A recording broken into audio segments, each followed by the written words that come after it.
Fala, investidores! Rafael aqui novamente. E no vídeo de hoje nós vamos estar aqui tratando a respeito do fluxo de investimento estrangeiro dentro da B3 e qual o impacto que isso tem nos preços, e vamos estar levando em consideração a questão da queda da taxa de juros, né? Muitos estão esperando alta no Ibovespa, mas a semana fechou em baixa. A gente vai estar falando também aqui a respeito de BB Seguridade, né?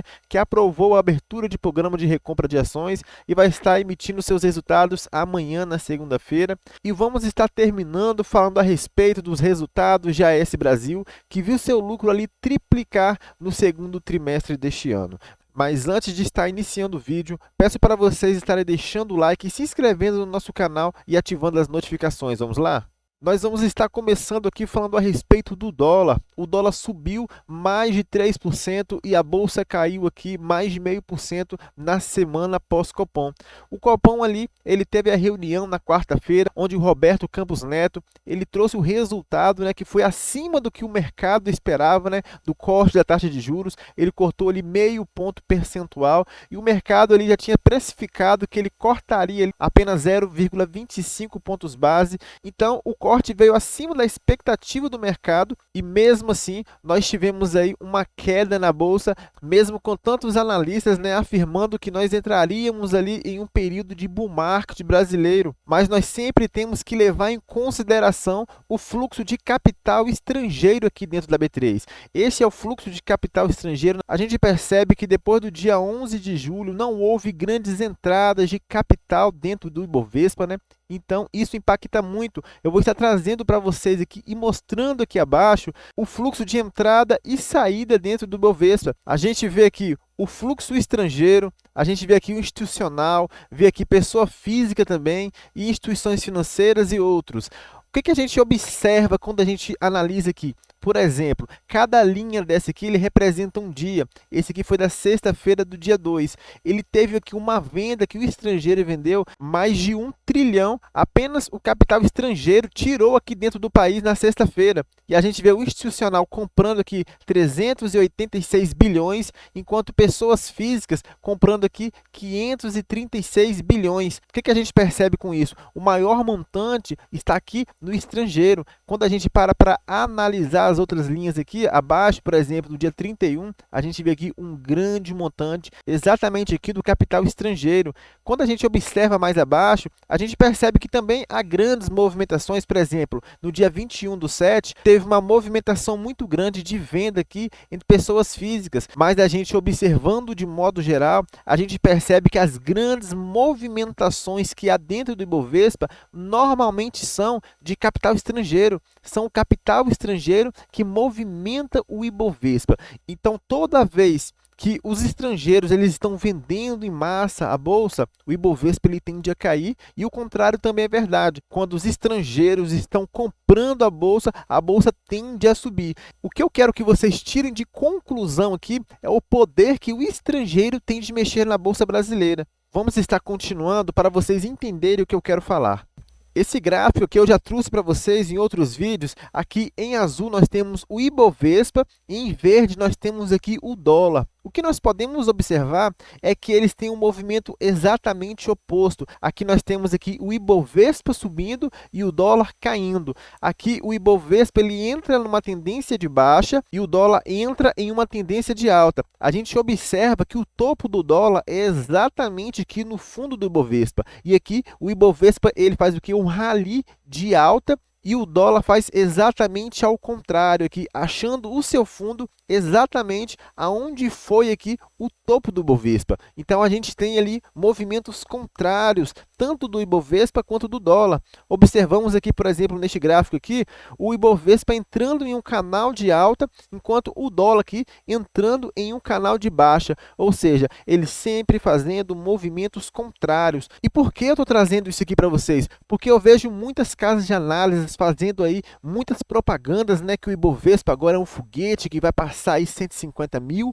mas eles não estão levando em consideração a taxa de juros norte-americanas, porque em outros momentos que o Ibovespa ele subiu quando houve corte na taxa de juros, a taxa de juros norte-americana ela estava em um patamar muito baixo, próximo a zero, mas neste momento ela está acima de 5 e tem uma perspectiva aí, pelo menos no curto, médio prazo, de se permanecer nessa taxa sem alteração. Então isso vai tirando a atratividade da bolsa brasileira, porque se o dólar ele fica muito atraente, os estrangeiros eles tiram o seu dinheiro do Bovespa, né, do mercado brasileiro, que é um mercado de risco, e vão preferir ali investir em renda fixa norte-americana, porque o dólar está se valorizando. E com isso a gente tem o quê? A bolsa brasileira caindo.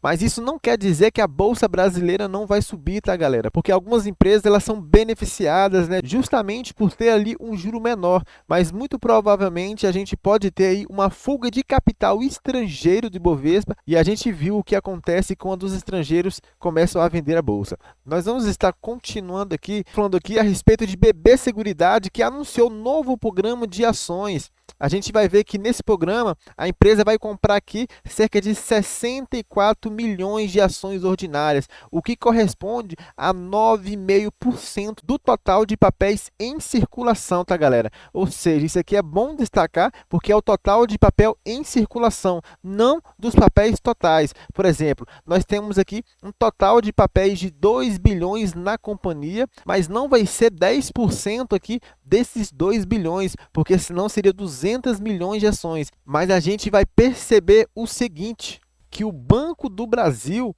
ele detém ali mais de 66% das ações da empresa. Ou seja, está falando aqui que o Banco do Brasil ele detém mais de 66%. Então sobra menos de 34% de ações em circulação. Mas mesmo assim, quando a gente olha que sobra quase 34% das ações em circulação e a gente tem uma compra que representa quase 10%, então a gente vai ter uma compra aí de mais de 3% do total de ações, tá, galera? O que ainda assim é muito relevante quando a gente olha aqui 2 bilhões de papéis e a gente vai ter uma recompra aí de cerca de 3% das ações pela empresa.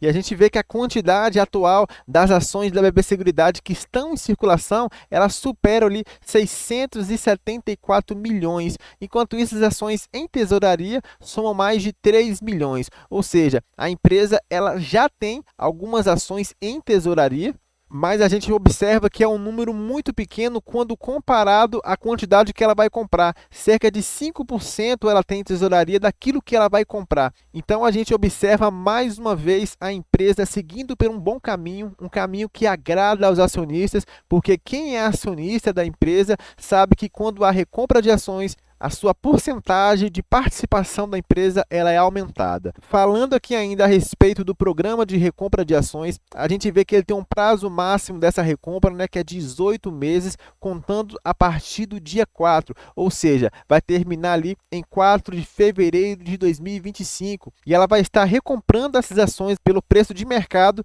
no momento que a diretoria julgar ser o melhor momento. A gente vai estar mostrando que a BB Seguridade vai estar trazendo aí seus resultados amanhã, 7 de agosto, antes da abertura do mercado. Muito provavelmente a gente vai ter aí volatilidade, né, na segunda-feira, mas é esperado um bom resultado, muito porque esses setores de seguro estão voando aí no mercado brasileiro. A gente observa outras empresas que trouxeram já resultados, que trouxeram excelentes resultados. Por exemplo, aqui o Bradesco, né? O grupo Bradesco Seguros lucra 4,1 bilhões no semestre, quase metade do ganho do banco. Ou seja, o Bradesco aí, eu trouxe um vídeo aqui no canal, vou estar deixando no card para vocês, reportou ali o resultado do segundo trimestre deste ano, né? Que teve um resultado muito fraco, mas ainda acima do primeiro trimestre, mas grande parte dos seus resultados veio aqui através do Bradesco Seguros, tá, galera? Então a gente tem um mercado de seguros aí pujante e que é esperado um ótimo resultado em BB Seguridade também amanhã. A gente vê outras empresas que vão estar trazendo resultados também essa semana. Por exemplo, nós temos aqui a Engie, que vai estar trazendo aqui no dia 8, na terça-feira. A gente tem a Eternit, a gente tem também outras empresas, Raia Drogasil, que vai estar trazendo também na terça-feira. BTG Pactual na quarta-feira, Banco do Brasil, por exemplo, também na quarta-feira, depois do fechamento. Então, é uma semana que grandes empresas vão estar aí demonstrando seus resultados do segundo trimestre. Vamos estar continuando aqui com a AS Brasil. A AS Brasil ele reportou um bom lucro e o lucro mais do que triplicou no segundo trimestre para 35 milhões. Ela registrou aqui um aumento de 286% no lucro líquido no segundo trimestre de 2023, quando comparado ao mesmo período do ano passado, onde tinha lucrado apenas 9 milhões, ela já reportou aqui um lucro de 35 milhões. A gente vê aqui o EBITDA da empresa de 347 milhões, ou seja, houve uma alta aqui anual de 45%.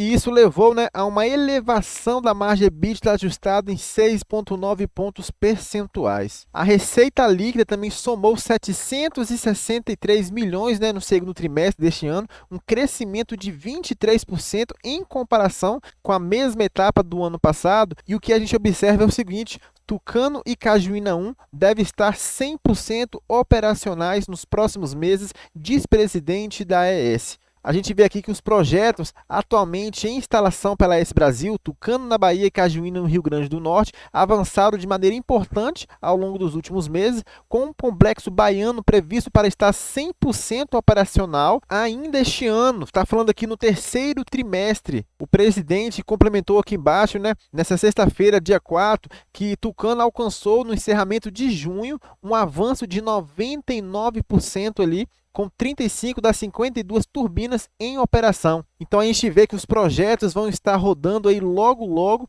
E aqui em Cajuína, ele também afirmou que a expectativa é que o parque inicie sua operação comercial no segundo semestre e com conclusão no primeiro trimestre de 2024. Então, a gente sabe que com a conclusão desses projetos, a gente vai ter ali um incremento de EBITDA na veia, A gente observa a cotação de AES Brasil a R$ 11,39. Eu trouxe um vídeo falando aqui a respeito de AES Brasil, vou estar deixando aqui no card também para vocês. Abaixo de R$ 12, eu acho muito interessante para estar comprando. Não é recomendação de compra, é o que eu vou fazer na minha carteira pública, no meu próximo aporte que eu vou estar realizando neste mês de agosto. Eu vou estar comprando a AES Brasil. A gente vê que ela está com PL muito esticado, mas estava a 55, e com os resultados do segundo trimestre, a gente já vê que abaixou para 47, e a gente sabe que tem muito ainda a corrigir este PL aqui. E quando esse PL ele for corrigido, quando a empresa ela começar a distribuir aqui os dividendos, que estão muito magros neste momento, e a gente já viu que está próximo de estar entrando em operação os dois projetos que vai estar aí alavancando a companhia, a gente sabe que vai ter um grande ajuste nesse preço da cotação. Então, quem se antecipa, com certeza terá bons resultados. Beleza, galera? Este é o vídeo que eu trouxe para vocês hoje. Se vocês gostaram, deixe o like aí, que ajuda muito o nosso canal. Se inscreva nele também e até a próxima, galera. Fui!